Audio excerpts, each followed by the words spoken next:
Okay friends, one of the first things you need to do is safely raise and support your vehicle so your wheel's off the ground. Once you've done that, continue on by using a small pry bar or even a screwdriver. We're going to find the area on this little plate that we can remove it. You can see there's a little cutout, and that's all you do. Use your 21mm socket and remove all 6 lug nuts.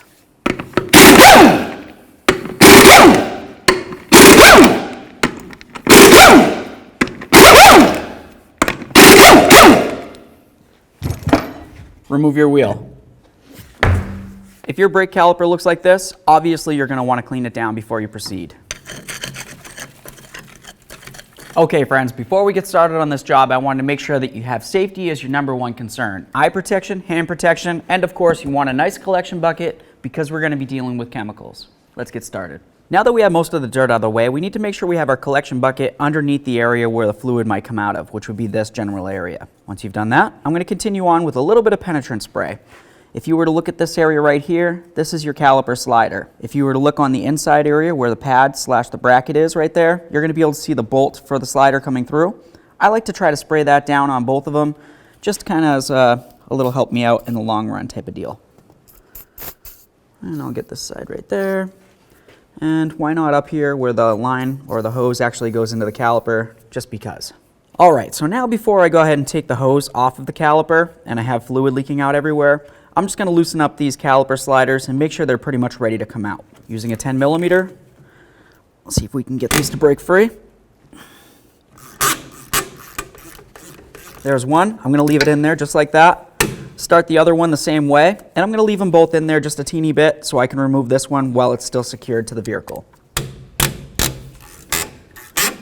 Moving along to a 14mm socket, I'm going to remove the banjo bolt that holds the line or the hose to the caliper itself. Fluid's probably going to come out at this point. There we are, right into our collection bucket so we can recycle it properly. Let's get these mounting bolts right out of here. Moving along, you can use your small pry bar. If you were to come right along your caliper in the bracket, you could try to pry a little bit, but what you're going to see is on the outer pad, it has a little piton that's supposed to hold it from coming off. First, I'm going to push right on this area. That's a little clip that holds the pad from moving. Then I'll use my pry bar to try to pry this away from the vehicle. Awesome. It's important to make sure you completely drain your caliper before you recycle it.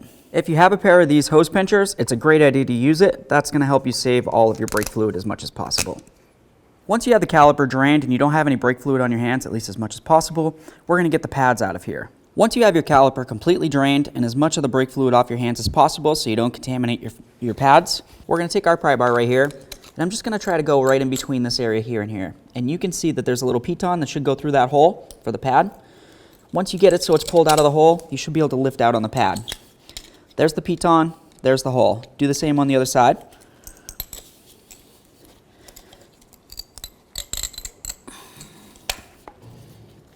And then slide the pad out. Inspect your pad thoroughly and make sure it's still in good condition. If it looks like it needs to be cleaned, clean it. If it looks like it needs to be replaced, well, now's the time to do it. We'll do the same for this one. You just kind of grab it, wiggle it, and it should slide right out. These little pitons fit right inside that hole on the piston. Set that aside. There's our caliper, ready for recycling. At this point, you want to compare your new caliper to your old. You want to make sure you have the same one, right? If you were to look right here, you're going to see the sliders. That's perfect. Obviously, it needs them. Turning it over, you're going to see the area where your bleeder screw should be. You want to make sure that that's on the same side. If for some reason your bleeder screw is on this side, well, that just means that you have the caliper for the other side of the vehicle. With that said, this looks great, so I'm going to set this aside for recycling, and we're going to move along to prepping this new caliper. With the new caliper, what I like to do is I always try to peel this boot back and push on the slider so that I can get to this portion right here. We want to make sure that this is well lubricated. The reason for that is because, well, lubrication needs to be in there, otherwise moisture can get in, and then it's going to seize this up, and then your caliper won't function properly. We'll get both of these up and ready. Now we're just going to take some nice caliper grease here. We're just going to lubricate the slider a little bit. You don't have to put very much on this area because as you push it in, you're going to notice that it kind of just pushes it away. But while I'm doing that, I'm also going to come on the inside of this slider boot. Go like that. And on the inside here, I like to put quite a bit. Make sure it's nice and lubricated right down inside there. Take your slider, wiggle it, push it on in there. It's going to start pushing through. Just take your finger, go along the lip like that, and then make sure the boot's completely situated. That looks great. I'm going to get the rest of the lubricant that wasn't used all off of there, and why not just put it on this one. I'm going to slide that in just a teeny bit. Lubricate the inside of this boot as well, especially up along this area on the inside. That's going to be one of the main areas to make sure you have lubricant. Go ahead and slide that in all the way up. Bring it back and forth. That's going to work in the grease. That's awesome. Well, now we can't stop just there. We're going to continue on with that lubricant, and we're going to go right along the piston here. The reason why we're going along the piston and these ears right along here is to help with vibration dampening and noise reduction. Those look great. At this point, the caliper is pretty much prepped. I just like to kind of clean up whatever mess I might have on there, make it neat and tidy. So now that we have the caliper cleaned and prepped, we're going to continue on by cleaning and prepping this area where the caliper needs to mount to. If you were to look along this area, you're going to see that there's a metal tin. We're going to have to replace this, or at least clean it up. If you take a pry bar and a hammer, usually you can get them to break free.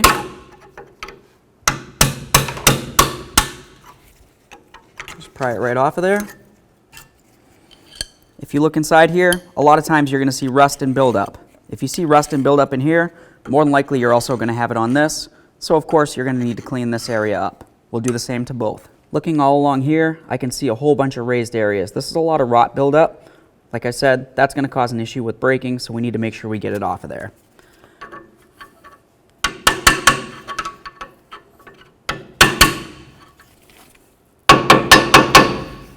If for some reason you have a hard time getting this off and you don't think that you can get it because your hammer just keeps bonking up against the rotor, it shouldn't be too much of an issue.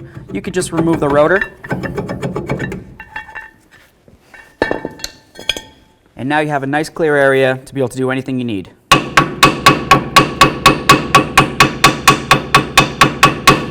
Sometimes trying to clean up this area with the hammer and the little chisel, you're going to get off the majority of it, but it's not going to be nice and smooth and clean. It needs to be. You can get yourself one of these tools with a little sand disc and try to clean it up as much as possible, or even just use a nice sanding block.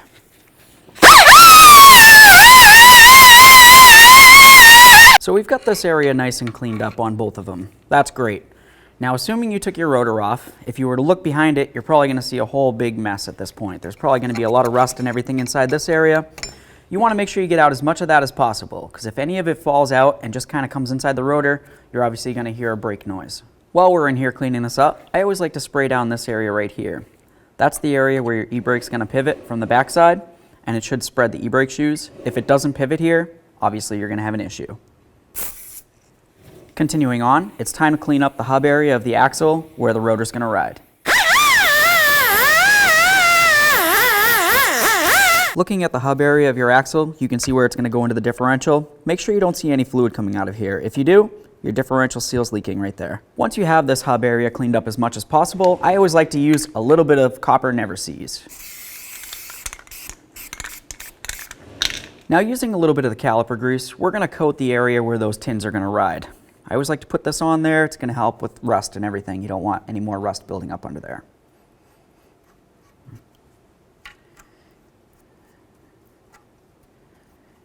Now, of course, the inner edges there.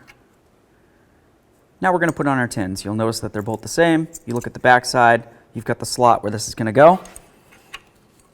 Go ahead and slide it on over that. If for some reason it just doesn't want to fit on there, you can use a small hammer and just help it along.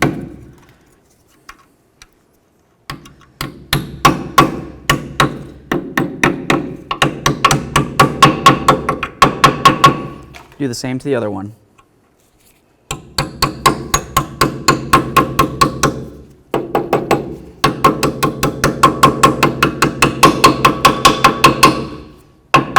Now we're going to be replacing the rotors, but in case you're not, you want to make sure you clean up this area as well. This is the area that hub area of the axle is going to ride against. Before we go ahead and get the rotor on there, you want to inspect your e-brake adjuster. Make sure it's nice and clean and spray it down with some penetrant so you can adjust it.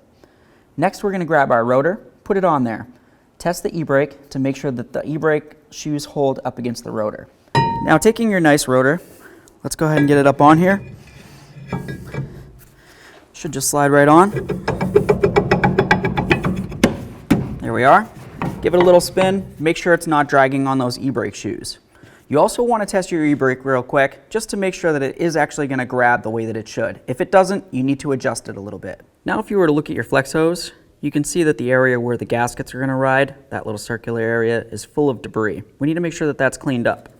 You also want to double check the other side as well. Sometimes what could happen with this is you might leave one of your gaskets on there. So you definitely want to make sure you check it with something like a small pocket screwdriver or whatever and make sure that both of them are off. Or of course you can look in your collection bucket because that's more than likely where they'd be. Now that we have the hose nice and cleaned up, we're going to take our caliper and we're just going to set it up on here so it's going to be approximately where it would be sitting if it was mounted in. Taking our banjo bolt with one of our gaskets already on it, we're going to grab onto our flex hose. You're going to see one side of that flex hose has a flat area and the other side has kind of a ridged area. Put the banjo bolt through from the side with the ridged area through to the side that's flat. Take your other gasket and put it on there. Now we're going to put this right onto the caliper and we're going to start it in. You want to do this by hand because you definitely don't want to cross thread this. Once we have this so it's going in, we'll go ahead and just snug it up a little bit and then we'll completely tighten it down after we get the caliper fully mounted. Looking at our old pads compared to our new pad, what you're probably going to notice inside your kit is that it has a pad that looks like this with the little piton. One's going to be on this side and the other one will be on the other side. Just compare it to your original pads. That way there you know which side you're dealing with. Now that we've figured that out, let's get the caliper off of here. We'll set it right up top there where we can easily get to it. You're going to start by installing your inner pad. Take the inner pad with the 3 prongs and go ahead and put it right inside that caliper piston. Should slide right in. There we are. As you start sliding this in, you want to pay attention to those ears right here and then of course the pitons. Those pitons need to line up with the holes and the ears will hold it against.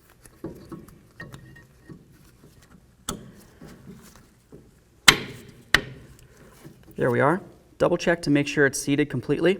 If it looks like it's kind of off at an angle, you probably just don't have your piton inside the hole there.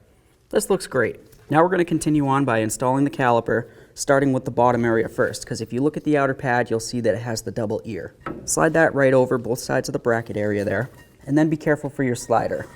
The slider area right here needs to be pushed so it's all the way facing towards the inside of the vehicle as much as possible. Slide it right down on and over. And then give it a nice loving bonk and it should pretty much lock in. Now we're going to put in our slider bolts. Now that we have both of our slider bolts, I'll call it your prerogative if you want to add a little bit of thread locker. Once you've done whatever you needed to do, go ahead and slide them both in and then start them both in by hand. That's super important. Once they're both started, go ahead and bottom them out and then we'll torque them to manufacturer specifications. Let's torque these caliper slider bolts to 22 foot-pounds. Now we want to torque the banjo bolt to 26 foot-pounds. Let's go ahead and get our hose pliers off of here. Now I'm going to remove my bleeder screw cover here. Just a little rubber cover. You can grab it with a small pocket screwdriver usually. Pop it right off. Now the next thing we want to do is go check our master cylinder to make sure it's full. Once we know it's full, we're going to pump up our brake pedal. Once the brake pedal seems like it's fairly firm, we're going to come back here and we're going to open up our bleeder screw. All right, that looks great. Let's go ahead and open this now. You definitely want to make sure you're wearing your hand and eye protection and of course have a collection bucket underneath because there's going to be fluid coming out at some point. We're going to let this gravity bleed. There we are, so it's definitely gravity bleeding now. I can see that there's fluid coming out and it's a steady stream. I don't see any more air coming out at the same time. So at this point, I'm going to close it back up. And then of course what we would need to do is an actual brake bleed at this point. Now that we have everything attached here, if you're doing both calipers, now's the best time to go ahead and do the other side as well. Once you've completed that, you would move along. Before you start manually bleeding your brakes, it's super important to double check your master cylinder because at this point, more than likely, you're going to be going through a lot of fluid. Make sure it's full with the manufacturer specified fluid, which is .3 fluid. Once you've done that, you're going to have a second person get inside the vehicle. What they're going to do is they're going to step on the brake 3 times very slowly. On the third pump, they're going to continue holding it and they're going to say holding. At that point, you're going to open up your bleeder screw and you're going to see fluid come flying out. You need that to go inside the collection bucket. Once you close it back up, you'll tell them to pump, and you're going to repeat this process until you see no more air bubbles coming out of the bleeder screw. With all that said, let's get to work. Go ahead and pump it up, please. Once they're holding, like I said, you just open up the bleeder screw slowly and you'll watch fluid come out. Every time I see that little spit of air come out, that's telling me that there's air bubbles still in the system. I'm going to close it up, and then I'm going to ask them to redo it, and we're going to keep going until we see no more spits of air come out. Go ahead and pump it, please.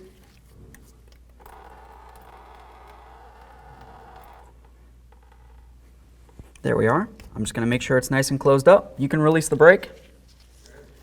Now that we've done this, we're going to clean down the area so there's no more brake fluid on here, and then of course we'll put on our bleeder screw cover. That part is very important.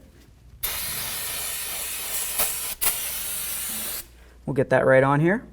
Perfect. The next thing we need to do is go ahead and recheck that brake fluid. You want to make sure that it's 100% full. Once you're sure of that, go ahead and put your wheel on. We'll torque it down to manufacturer's specifications and then take it for a road test.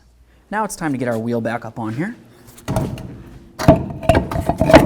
We're going to start on all of our lug nuts. We'll bottom them out and then we'll torque them to 150 foot-pounds.